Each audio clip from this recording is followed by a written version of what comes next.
What's up guys, LeopoldTheBrave here. Now I'm sure we've filled up the remake quota enough to get people back in the mood for Crash Bandicoot, and the next game is probably already in production. Who knows what Vicarious Visions is up to right now. So I think it's time we discuss what a brand new Crash Bandicoot game would be like. I've already discussed the topic of whether we need a new game or a remake next, but I'm honestly on the side of new game, and I want to talk about what it would be like if we got one. Now Crash Bash and Twinsanity fans, calm down a little. Crash is likely to get a brand new party game sometime in the future, and while Twinsanity may be my most wanted remake, I'd still prefer a new game over a remake. This isn't going to be a debate about what Crash needs next, this is just speculation if he heads down the new game path. So grab a seat, grab a snack, and let's discuss what a brand new Crash Bandicoot game would be like. Let's go for the story first. I know that's not a super important aspect to Crash Bandicoot, but these days, story is a bit more demanding. Same goes for other platformers, even when they're as simple as Mario. No really. Just compare Mario 64 to Mario Galaxy. You've got just saving the princess, as plain and simple as it is, versus saving the princess, but also restoring and saving a bunch of baby stars and planets, and enduring the destruction and rebirth of the entire universe. It's the same simple plot and objective, but it holds more weight and has plenty more stuff going on the sidelines and in the background. And look at Sonic, from his first games to the adventure games, just stopping an evil scientist, to stopping an evil scientist and a giant water demon he summoned. That also has ties to the Echidna clan of Knuckles' past. Even Spyro tried this. As the gameplay got more mediocre, he got an interesting story. People still love Cinder and want her to show up in a new Spyro game to this very day. Now obviously Crash doesn't need something super deep and complex, but a little more couldn't hurt. I think Wrath of Cortex and Twinsanity, whether you like the gameplay or not, did a great job with the story. Wrath of Cortex took something from the plot of Crash being created by Dr. Cortex, and basically made you fight what Crash would have been if the experiment wasn't a failure. And then on the side they expanded Aku Aku's world.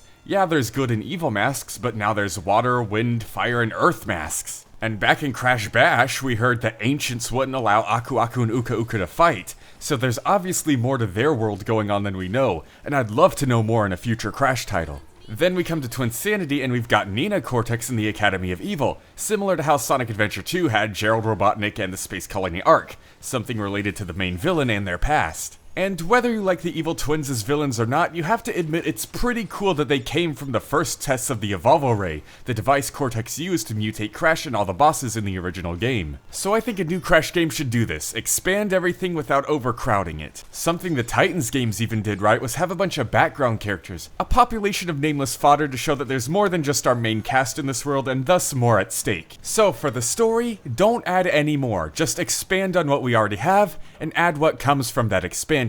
We can still have something as simple as Crash defeating Cortex to save the world, with a little more added onto it to keep us invested.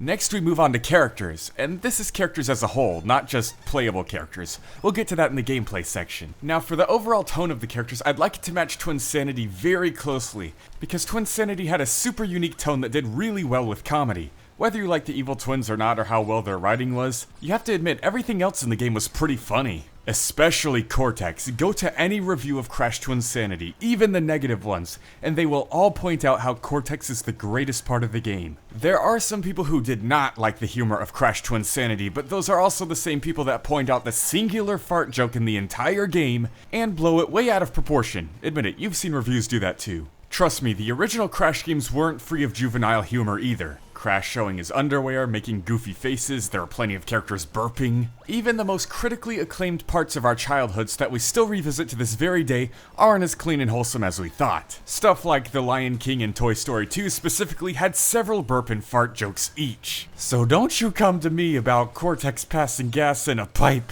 prissy pants. Now think about it, the original Crash games came in the 90s and were inspired by other 90s culture and current cartoons coming out at that time, like Tasmania especially for example. Crash's original concept name even shares a name with a character on that show, Willy Wombat. Now we come to Crash Twinsanity's humor, which was honestly ahead of its time and fits much better with cartoons coming out today. So just as Crash matched the cartoons coming out back then, I think a new game should match the cartoons coming out now. So for the characters, I think a lot of them should remain close in personality to their Twinsanity counterparts. Not in design and appearance, because honestly their insane designs are really good and shouldn't be changed. Just in personality. They should also work really hard on the dialogue and voice work because these past two Crash games have been kinda Now don't get me wrong, there's nothing wrong with the voices themselves, they have some incredible talent behind them, and I couldn't ask for a better cast. It's just the delivery, they need better direction. In Crash Team Racing and the Insane Trilogy, it sounded like characters were talking at each other or at you,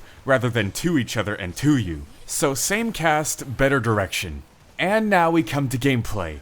Honestly, it was super cool to see Vicarious Visions stretch their creative muscles with the Future Tense level in the Insane Trilogy. However, I'm not so sure about seeing an entire game like that. It's still that super duper linear design, and of course it reuses all the future assets instead of creating a brand new theme. The gameplay of the original trilogy definitely holds up, but the same can't really be said about the level design. Imagine Crash Bandicoot didn't exist in the 90s, and the first of Crash we ever got to see came out today, like the Insane Trilogy's version of Crash 2 or whatever. Despite being a game with a huge team behind it from the AAA studio Activision, people would probably mistake it for an indie game made by a super duper tiny small team. I mean, it looks and plays nice, but you only have a tiny space to run around in, there's only 25 levels and 5 bosses for you, and most of them reuse assets from each other. It would not end up being that huge. So the way Crash controls in the Insane Trilogy, keep it, it's really good. But the levels surrounding him should definitely be way more open, and there should be way more of them than 25. Perhaps, again like Twinsanity, have a gigantic open world to start off with, as a hub world,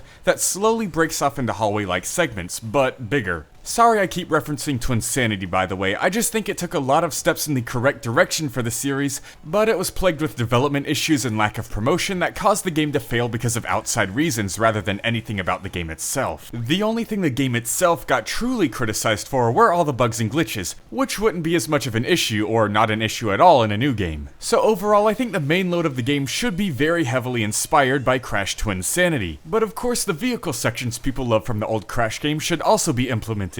Just don't make them take over half the entire game like Crash Warped or Wrath of Cortex. Use them in moderation and also have Coco playable in those segments as well as the platforming segments. Just like how the Insane Trilogy let you switch between the two freely. And if Crunch shows up with a big role in the game, let him be playable too, don't freeze him in a block of ice the entire time. Give him his own little fun beat-em-up levels. So overall, this plan I laid out should satisfy every single Crash fan. Of course, the open world from Twinsanity that breaks off into little hallway-like designs to appease the classic fans. Same goes for the vehicle levels, and then give Crunch his own beat-em-up levels to satisfy the Radical Era fans of the Titans games. Just make sure the main platforming portion of the game takes up the majority of it. Don't try to make it equal to the other gameplay styles, prioritize the platforming. We don't want it to be like the Sonic Adventure games where only 1/3 of it is what we paid for, because the other 2/3 were taken up by mechs and treasure hunting. But yeah, overall that's what I think a new Crash game should be like. Let me know in the comments what you think of my idea and what you'd want a new Crash game to be like. And Vicarious Visions or Beanox or whoever's working on the next Crash game if you're listening, hi!